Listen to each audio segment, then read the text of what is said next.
আগের ক্লাসে আমরা চুম্বক ক্ষেত্রে দণ্ড চুম্বককে স্থাপন করায় দেখতে পেয়েছি, তার উপরে টর্ক ক্রিয়াশীল হয় এবং সেই টর্কের রাশিমালা আর সেই টর্কের জন্য যে স্মৃতিশক্তি লাভ করে এগুলো আমরা বার করেছি। এখন ওটা কি আর একটু বাড়ি বলতে হবে কি জিনিসটা আমি ছবিটা আঁকি দিয়ে বলছি। সুষম চুম্বক ক্ষেত্র, এটা দণ্ড চুম্বক ধরে নিচ্ছি NS, এদিকে NB, B মানে চুম্বক ক্ষেত্র বলে, এই কোণটা থিটা, এই ভাবগুলো আমরা আগের দিন পেয়েছি। তার জন্য টাউ বা টর্ক হচ্ছে M ক্রস B, যেখানে এমটা হচ্ছে কি মেরু শক্তি ইন্টু কার্যকর দৈর্ঘ্য, ভেক্টরিক্যালি এভাবে। টর্কের মান কত? MB sin theta. B হচ্ছে চুম্বক ক্ষেত্র। এই টর্ক করবে কি ওকে, আগে বলেছি এই টর্ক ওকে ওর চুম্বক ক্ষেত্র বরাবর স্থাপন করবে, অর্থাৎ চুম্বক ক্ষেত্র বরাবর স্থাপন করলে সেটা সাম্যাবস্থান। আমি এটাও বলেছি, দেখো মনে করে একটু যে পোটেনশিয়াল এনার্জি ইউ সমান MB cos থিটা হয়। থিটার মান যখন 0 তখন ইউ হচ্ছে মাইনাস MB, এটা হচ্ছে মিনিমাম ভ্যালু, আর এটাকে বলছি স্টেবল পজিশন। স্টেবল পজিশন এগুলো আমরা আগের দিন পেয়েছি। অর্থাৎ এই যে টর্ক ক্রিয়াশীল হলো, সেই টর্ক করবে কি একে ঘুরিয়ে ঠিক এরকম করবে, অর্থাৎ এটা যদি এন পোল হয় এস পোল হয় এরকম ছিল, এই ঘুরিয়ে এরকম করবে। তো এই যে টর্কের ক্রিয়া ও এরকম আসছে, হলো যখন আসছে তখন কি হচ্ছে না একটা গতিলাভ করছে। এইখানে যখন পৌঁছে গেল তার মধ্যে একটা বেগ তৈরি হয়ে গেছে, অর্থাৎ গতিজাড্য তৈরি হয়ে গেছে। আর জাড্যের কারণে কি করবে ও এরকম চলে আসবে, ওখানে না থেমে এদিকে আসবে। আবার যখন এখান থেকে এদিকে আসবে আবার উল্টো দিকে টর্ক ক্রিয়াশীল হবে, কারণ আবার সাম্যাবস্থা থেকে পড়ে আসছে। সেই রেস্টোরিং টর্ক করবে কি ওকে আবার পূর্বাবস্থায় ফিরে যাবে। আবার বলছি শোনো একটু, দণ্ডচুম্বকটা এরকম আছে, থিটা কোণের মতো, এই অবস্থায় টর্ক ক্রিয়াশীল হচ্ছে, আর এই টর্ক করবে কি ওকে চুম্বক ক্ষেত্রের দিকে স্থাপন করবে, এরকম স্থাপন করবে। কিন্তু এই যে আসছিল গতিজাত ফলে একটা বেগ লাভ করেছে, অর্থাৎ জাড্য তৈরি হয়েছে, সে সাম্যাবস্থানে এসে কিন্তু স্থির হতে পারছে না, সে গতিজাতের কারণে সে আবার এদিকে সরে আসছে, অর্থাৎ উল্টো দিকে আবার টর্ক ক্রিয়াশীল হচ্ছে। এরকম যখন চললো আবার থিটা মান পেয়ে গেল, টর্ক ক্রিয়াশীল হলো, এই টর্কটা কোন দিকে উল্টো দিকে হবে, এ করবে আবার এরকম হয়ে যাবে। দিয়ে কি হবে এই দণ্ডচুম্বকটা এর মধ্যে এরকম ভাবে আন্দোলন করবে। এই আন্দোলনকে কি বলা হয়? অসিলেশন। অর্থাৎ এখানে দেখবো আমরা SHM সম্পন্ন করবে, ঠিক এইভাবে এটা এরাম এরাম এরাম চলবে, হলো। অর্থাৎ দণ্ডচুম্বককে, অতএব এখানে আমরা লিখবো কি দণ্ডচুম্বককে বার ম্যাগনেটকে, বার ম্যাগনেটকে চুম্বক ক্ষেত্রে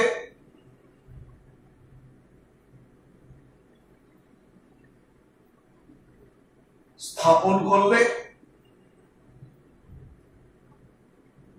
কোণ করে কোন একটা নির্দিষ্ট কোণে স্থাপন করলে ক্রিয়াশীল টর্ক ক্রিয়া করবে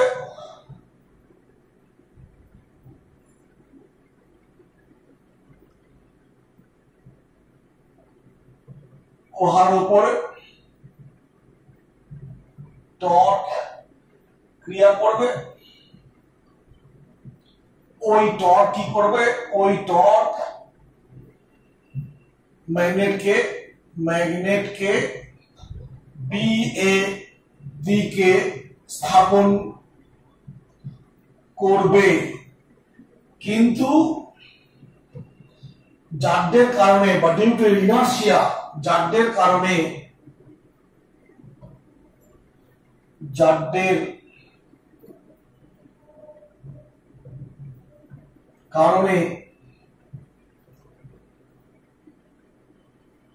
স্থির না হয়ে আবার বিপরীত দিকে, মানে এরম ছিল দিয়ে এরকম এলো, কিন্তু জাড্যের কারণে আবার সে উল্টো দিকে বিক্ষেপিত হলো। বিপরীত দিকে চলে যাবে এবং সেক্ষেত্রে বিপরীতমুখী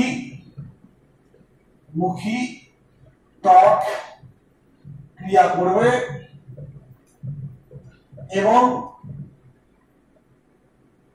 দণ্ডচুম্বকটি অসিলেট করবে।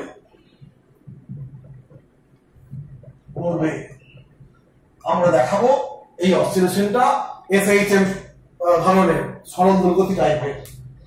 এসএইচএমটা সরল দৈর্ঘ্য টাইপের। এই লেখাটা দেখাবো বার ম্যাগনেটকে চুম্বক ক্ষেত্রে কোণ করে স্থাপন করলে উহার উপর টর্ক ক্রিয়া করবে এবং ওই টর্ক ম্যাগনেটকে বি এর দিকে স্থাপন করবে, কিন্তু জাড্যের কারণে স্থির না হয়ে আবার বিপরীত দিকে ওই এরকম এখান থেকে এরকম আসবে, স্থির হবে না, এদিকে আসবে, বিপরীত দিকে চলে যাবে এবং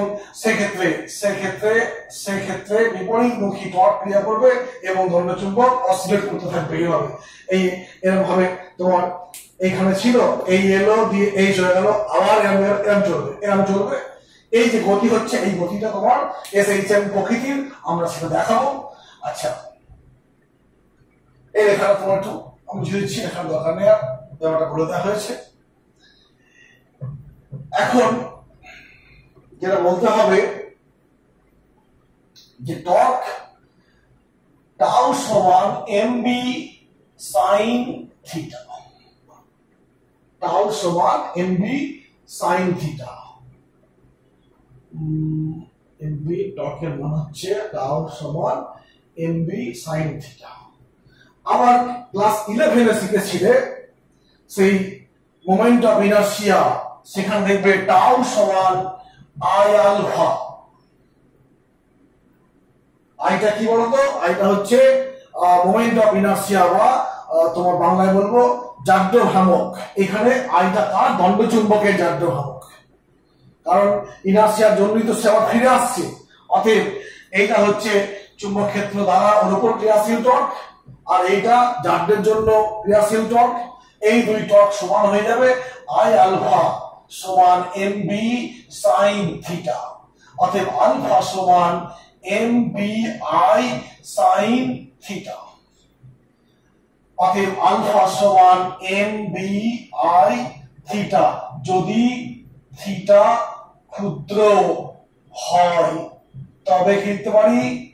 সাইন থিটা সমান থিটা। আর একটা কথা বলবো, এখানে একটা মাইনাস চিহ্ন দেব কেন না, এখানে লক্ষ্য করো যে থিটার মানটা হচ্ছে যেদিকে থিটা এবং তোমার থিটা এবং কি বলবো আলফাটা কি কৌণিক ত্বরণ। এখানে কৌণিক ত্বরণ, এটা কৌণিক ত্বরণ, এটা কৌণিক সরণ। সরণ হিসাব মতো এটা হচ্ছে সরণ, এটা ত্বরণ, সরি ত্বরণ আর সরণ, এটা কৌণিক অবশ্যই অ্যাঙ্গুলার ক্ষেত্র। তো এই ক্ষেত্রে দেখো এই থিটা এবং আলফা পরস্পর বিপরীতমুখী।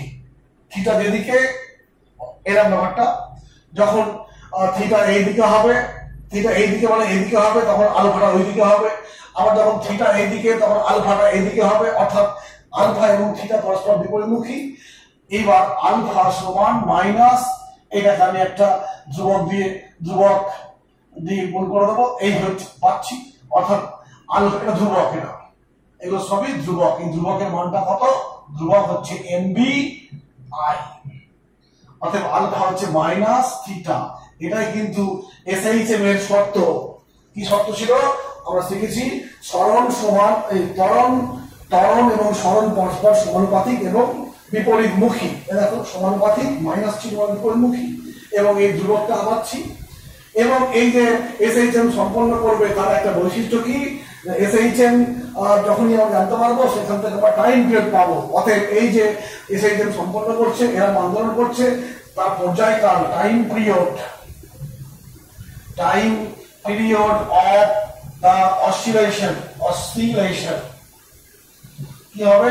আর টি সমান 2 পাই বাই ওমেগা। মনে করছে এই ধ্রুবকটা হচ্ছে ওমেগা, এই দুবারটা হচ্ছে ওমেগা। তো এখানে লিখবো কি 2 পাই আই বাই এম বি, অর্থাৎ টাইম পিরিয়ড, এই যে দোলন সৃষ্টি হচ্ছে তার টাইম পিরিয়ড হচ্ছে এরকম। এখান থেকে টাইম পিরিয়ড পাচ্ছি, টাইম পিরিয়ড থেকে কম্পাঙ্ক পাবো, আর সবকিছু পাবো। অর্থাৎ দেখতে পাচ্ছি একটা সুষম চুম্বক ক্ষেত্রে দ্বন্দ্ব চুম্বকে স্থাপন করলে ক্রিয়াশীল টর্ক তাকে একটা সরল দোল করতে দৌড়াবে, এবং সেই সরল দোল গতির আমরা ব্যাখ্যাটা পেলাম, এবং সেই সরল দোল গতির দোলনকাল বার করলাম। এই হলো একটা দিক। এরপর আমরা যাব সলিনয়েড এবং দ্বন্দ্ব চুম্বকের মধ্যে তুল্যতা নিয়ে। কমপ্লিট, এটা বুঝলাম। এবার আমরা আলোচনা করব একটা দ্বন্দ্ব চুম্বক এবং একটা তড়িৎবাহী সলিনয়েড আচরণটা পুরো অভিন্ন। কি বললাম যে একটা দ্বন্দ্ব চুম্বক এবং একটা তড়িৎবাহী সলিনয়েডের আচরণ হচ্ছে অভিন্ন। আমরা কি বলবো, আগে কয়েকটা ক্লাস আগে বা আগের চ্যাপ্টারে আমরা সলিনয়েডের জন্য চুম্বক ক্ষেত্রের মান নির্ণয় করেছি। মনে করে দেখো একটু, চুম্বক ক্ষেত্র B সমান μ0 Ni। μ0 হচ্ছে ভেদ্যতা, শূন্য মাধ্যমে চুম্বক ভেদ্যতা, আর Nটা হচ্ছে একক দৈর্ঘ্যে পাক সংখ্যা, আর I হচ্ছে কারেন্ট। এগুলো আমরা নির্ণয় করেছি সলিনয়েড, টরয়েড ইত্যাদি ক্ষেত্রে। আজকে আমরা করবো, দেখবো দুভাবে দেখবো যে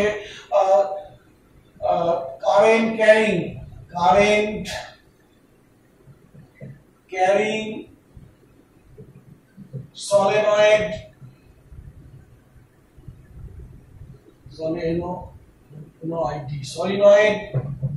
behaves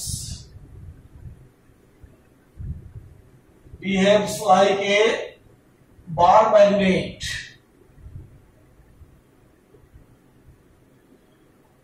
তড়িৎবাহী সলিনয়েড একটা বার ম্যাগনেট বা দণ্ড চুম্বকের মতো আচরণ করে। এইটা আমরা থিওরিটিক্যালি ভাবেও নির্ণয় করব, দেখাবো।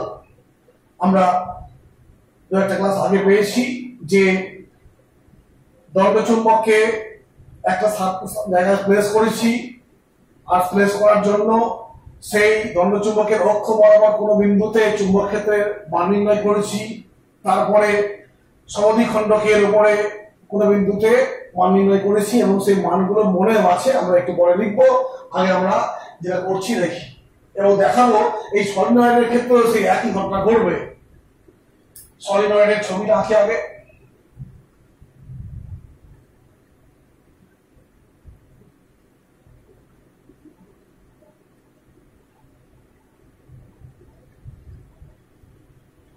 একটা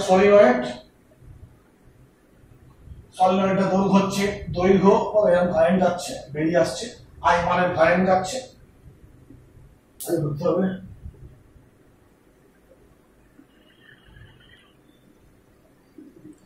তো সলিনয়েডটার দৈর্ঘ্য, সলিনয়েড এর দৈর্ঘ্য ধরে নিচ্ছি 2L, প্রবাহ I, একক দৈর্ঘ্যে পাক সংখ্যা একটু ধরে নিচ্ছি, পাক সংখ্যা হচ্ছে স্মল n, একক দৈর্ঘ্যে পাক সংখ্যা, একক দৈর্ঘ্যে পাক সংখ্যা স্মল n, একক দৈর্ঘ্যে পাক সংখ্যা n। তো এইটা ধরে নিচ্ছি সলিনয়েডের অক্ষ। এইখানটা দিয়ে একটা অ্যাক্সিস বানিয়েছি, অক্ষের উলম্ব দিকে এই একটা অ্যাক্সিস বানিয়ে দিয়েছি, এটা মূলবিন্দু। এইখান থেকে এই দিকটা হচ্ছে L, আর এই পাশ থেকে এই দিকটা হচ্ছে L। আমি করব কি, এই অক্ষের উপরে কোন একটা দূরে একটা বিন্দুতে আমি দূরে একটা তোমার বিন্দু নাম দাও, P বিন্দু আছে। P বিন্দুতে আমি সলিনয়েডের জন্য চৌম্বক ক্ষেত্র নির্ণয় করব। এই রেখাটা সলিনয়েডের অক্ষ, অর্থাৎ সলিনয়েডের অক্ষ বরাবর কোন একটা বিন্দুতে চুম্বক ক্ষেত্রের মানটা যদি দণ্ড চুম্বকের জন্য যে আমরা চুম্বক ক্ষেত্র পেয়েছি অক্ষের উপরে, আমরা দেখবো যে দুটোই কিন্তু একই রকম মান পাচ্ছি। কি রকম আমরা সেটা নির্ণয় করব। এর আগে একটু সংক্ষেপে বলি যে আমরা বৃত্তাকার লুপ পেয়েছি।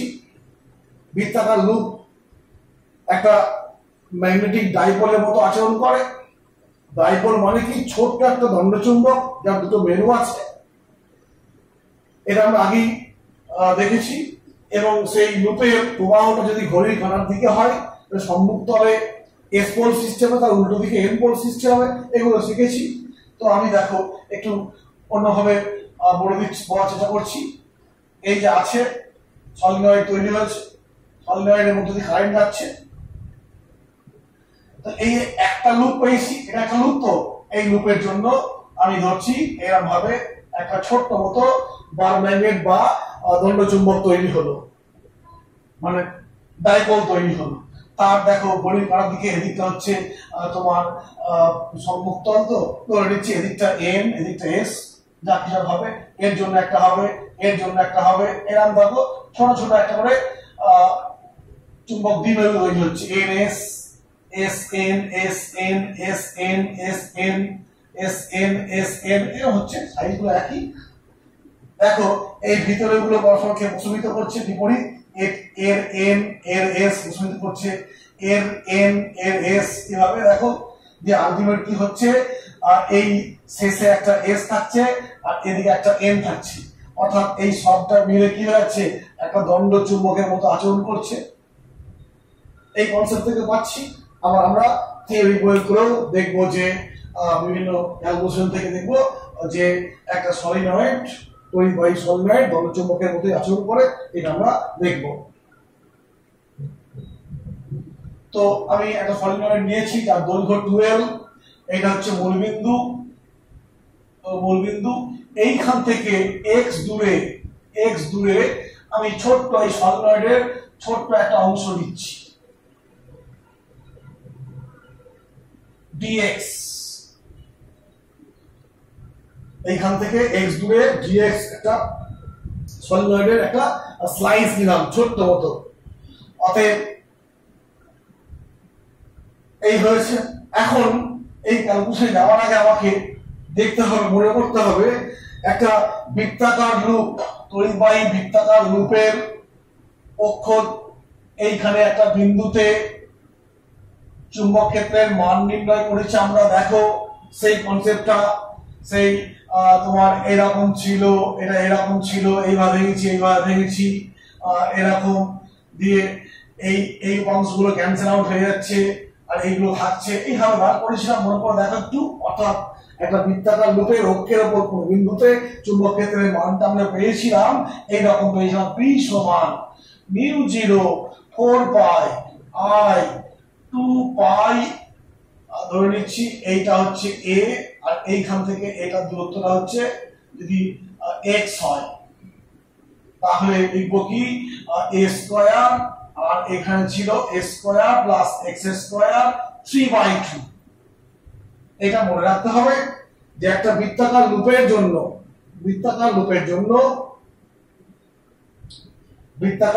জন্য তার অক্ষের উপর অবস্থিত কোন বিন্দুতে চুম্বক ক্ষেত্রের মানটা এখানে এরকম আসবে।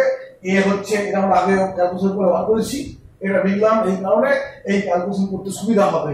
এখানে এটা হচ্ছে ব্যাসার্ধ, এখানে লেখা হয়নি। সলিনয়েডের ব্যাসার্ধ ধরে নিচ্ছি এ। আচ্ছা, ও থেকে এক্স দূরে dx বেধের একটি অংশ নিলাম, অংশ নেওয়া হলো। তাহলে এইটার ছোট্ট মতো একটা মানে সার্কুলার লুপ ভাবতে পারি, এবং এই লুপের মধ্যে কতগুলো কারেন্ট থাকবে হিসাব করব। নেওয়া হলো dx এর মধ্যে পাক সংখ্যা কি হবে, dx এর মধ্যে পাক সংখ্যা হবে তোমার n * dx, n into dx. ঠিক আছে, অতএব ডিএক্স এ আবদ্ধ আবদ্ধ প্রবাহ প্রবাহ কত হবে, একটা বাদ দিয়ে আই মানে কারেন্ট যাচ্ছে, আই এন ডিএক্স ইত্যাদি। এই হচ্ছে একক দৈর্ঘ্যের পাক সংখ্যা। অতএব পি বিন্দুতে ও থেকে আর দূরত্বে অক্ষের ওপর অবস্থিত পি বিন্দুতে চুম্বক ক্ষেত্র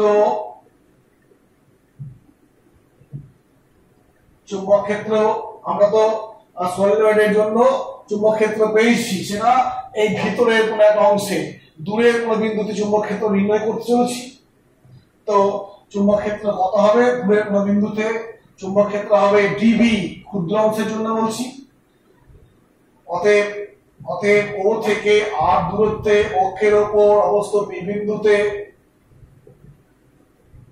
ডিএক্স অংশের জন্য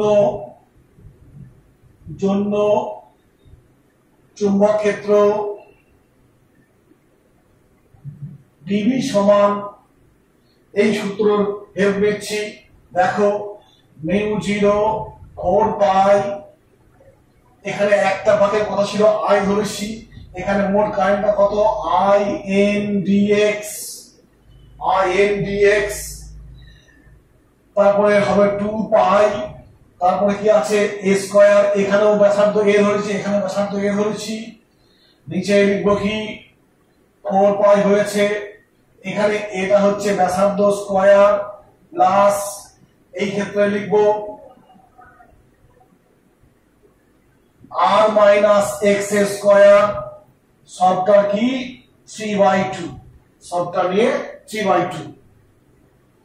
কেন না এইখান থেকে এইটা এক্স আর এই সবটা কত আর, অতএব এইটুকু কত হবে আর মাইনাস এক্স। এইবার এইখানে একটুখানি আমাদের অ্যাসিউম করতে ধরে নিতে হবে কি না আর ডিসটেন্সটা এক্স এর থেকে খুব বড় এবং আর ডিসটেন্সটা এ এর থেকেও খুব বড়। এই জিনিসটা ধরে নিতে পারলে পরে এই সমীকরণটাকে আমরা অন্যভাবে একটু সহজ করে ফেলতে পারবো। 4 pi I N D X into 2 pi A square, এর সঙ্গে তাল মিলিয়ে করেছিলাম, নিচে দেখো আসবে আর এর কিউ আসবে, কত আসবে আর এর, এগুলো ইগনোর করছি, এ ইগনোর করছি, এক্স ইগনোর করছি, দিয়ে এখানে আর এ স্কয়ার আর 3/2 আর কিউ হয়ে যাচ্ছে। এই হলো ডিবি। আমি এই পাঁচটা মুছছি।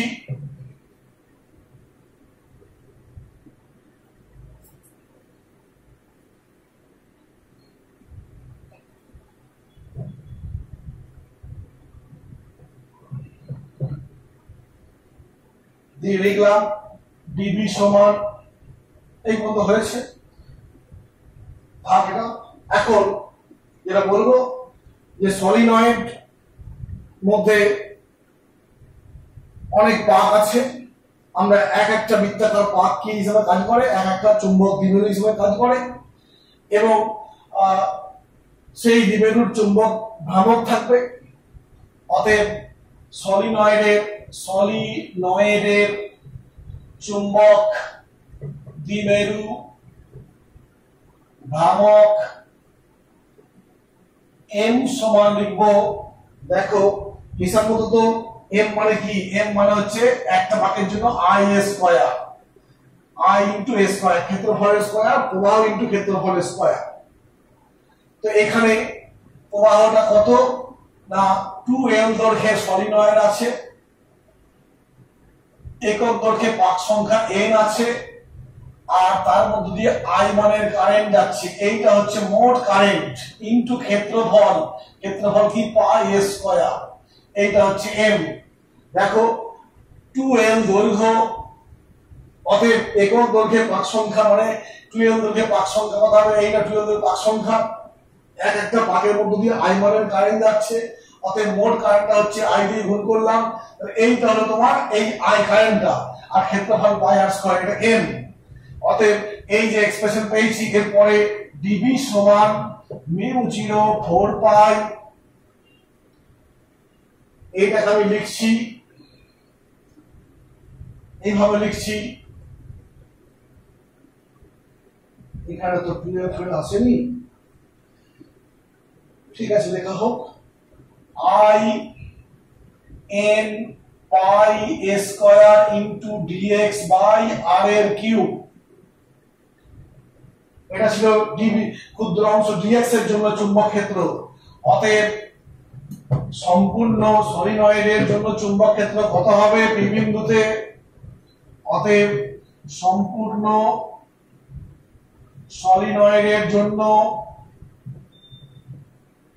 পি তে বি সমান ইন্টিগ্রেশন ডিএক্স, লিমিটটা হবে দেখো এদিকেও এল ছিল এদিকেও এল, এটা মাইনাস এল এটা প্লাস এল ভাববো, অতএব মাইনাস এল থেকে প্লাস এল লিমিট দেব সমান এটা ডিবি। অতএব mu 0 4 pi I N pi A square DX by R cube minus L plus L. অতএব বি সমান মিউ 0 বার করলাম 4 পাই নিয়েছি, এইগুলো সব বার করে নিয়ে আসছি, I N pi A square r cube সব বার করে নিচ্ছি, পরে থাকছে শুধুমাত্র ডিএক্স মাইনাস এল প্লাস এল। ডিএল এর কি হয় ডিএক্স এর কি হয় ডিএক্স এর এক্স হয়, এক্স এর মানে একবার বসাবো মাইনাস এল আর একবার বসাবো প্লাস এল। অতএব ফলাফলটা কি দাঁড়াবে? এর পরবর্তী স্টেপ হবে দেখো mu 0 4 pi I N pi A square X, লিমিটটা দেবো, লিমিটটা দিচ্ছি প্লাস এল মাইনাস এল, আর নিচে একটা আর কিউ আছে, লিমিটের মান বসাবো একবার এল বসাবো মাইনাস অফ মাইনাস এল মানে 2l। অতএব বি সমান পাচ্ছি mu 0 4 pi I N pi A square into 2l by R cube, 2l by R cube, 2l by R cube পাচ্ছি। ঠিক আছে, এইবার পরবর্তী স্টেপ দেখো, এই যে এম এর মানটা আমি এখানে বসানোর চেষ্টা করব, এম এর মানটা বসাবো। এম মানে দেখো এম মানে 2l n i pi square, এখানে 2l n একটা আছে, পাই একটা আছে, i একটা আছে, তারপর পাই আছে, a স্কয়ারও আছে। মিউ 0 4 পাইটা সামনে লিখে দিচ্ছি, আর একটা 2 আসবে মনে হচ্ছে, 2 এর সমস্যা হচ্ছে 2m তো, ঠিক আছে দেখি, এটা হচ্ছে আর কিউব। অতএব বি সমান মিউ 0 4 পাই, এইখানে দেখো m বাই আর কিউব, কিন্তু একটা 2 আসবে, সেই 2টা আমাকে একটু খুঁজতে হবে।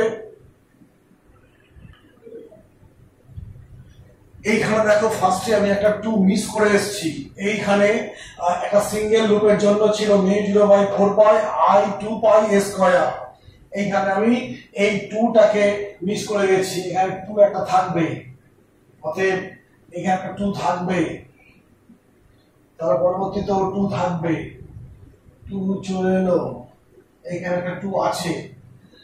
এবার কি হলো, এইখানে এই জিনিসটা লিখেছি ইনটু একটা 2, তাহলে একটা 2 চলে এলো। এই হলো সলিনয়েডের জন্য অক্ষের উপরে একটা বিন্দুতে চুম্বক ক্ষেত্রের মান পেলাম, এবং এই মানটা লক্ষ্য করো, এই মানটা লক্ষ্য করো, এইরকমই মান আমরা আগের ভিডিওতে আগের ক্লাসে দেখিয়েছি যে একটা দণ্ড চুম্বকের অক্ষের উপর কোন বিন্দুতে চুম্বক ক্ষেত্রের মান এইরকমই হয়, সেখানে এমটা ছিল ওই দণ্ড চুম্বকের দ্বিমেরু ভ্রামক, আরটা হচ্ছে দূরত্ব 2m বাই আর কিউব। এইটা আমরা পেলাম সলিনয়েডের জন্য, আবার এই জিনিসটা পেয়েছি আমরা একটা দণ্ড চুম্বকের জন্য এই অক্ষের উপর অবস্থান। অতএব এই সব আলোচনা থেকে বলতে পারি যে একটা সলিনয়েড এবং একটা কি বলবো দণ্ডচুম্বক একই রকম আচরণ করে, তড়িৎবাহী সলিনয়েড এবং দণ্ডচুম্বক একইভাবে আচরণ করে। অতএব এটা একটু লিখে আমি শেষ করব।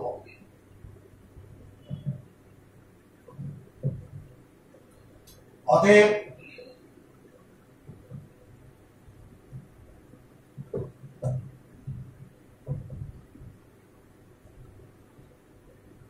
অক্ষের কোন বিন্দুতে, অক্ষের ওপর কোন বিন্দুতে চুম্বক ক্ষেত্র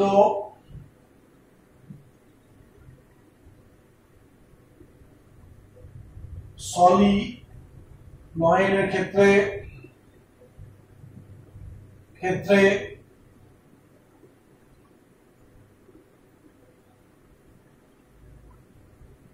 2μ0 4π2m/r³ এবং এটাই হয় দণ্ডচুম্বকের অক্ষের ওপর কোন বিন্দুতে চুম্বক ক্ষেত্র।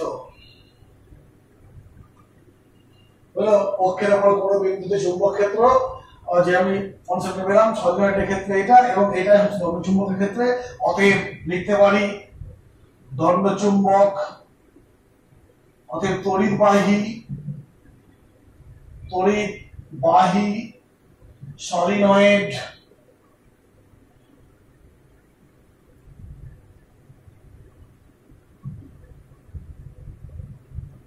এবং একটি বার ম্যাগনেটের আচরণ, বার ম্যাগনেট সদৃশ আচরণ করে।